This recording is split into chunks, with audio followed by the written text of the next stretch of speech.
বহুত বেছি কামৰ বুজাৰ ফলত বা বহুত বেছি ষ্ট্ৰেছৰ ফলত আপোনাৰ মনটো একেবাৰে বেয়া লাগি থাকে আৰু আপোনাৰ মনটো ভয় ভয় লাগি থাকে লগতে আপোনাৰ মনত বহুত বেছি দুশ্চিন্তায়ে আগুৰি ধৰিছে আপোনাৰ যদি এইগিটা সমস্যা হৈ আছে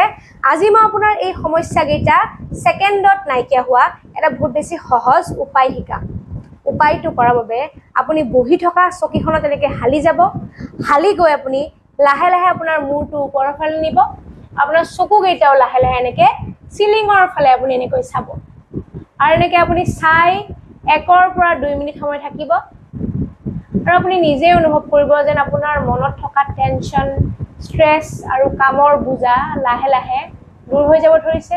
আৰু আপোনাৰ মনটো একেবাৰে ভাল লাগি ধৰিছে বহুত জৰুৰী ভিডিও আপোনাৰ বন্ধু বান্ধৱী যদি কাৰোবাৰ এনেকুৱা ষ্ট্ৰেছ টেনচন এনজাইটিৰ সমস্যা হৈ আছে তেনেহলে কাইন্ডলি ভিডিওটো তেখেতসকলক শ্বেয়াৰ কৰি দিব থ্যাংক ইউ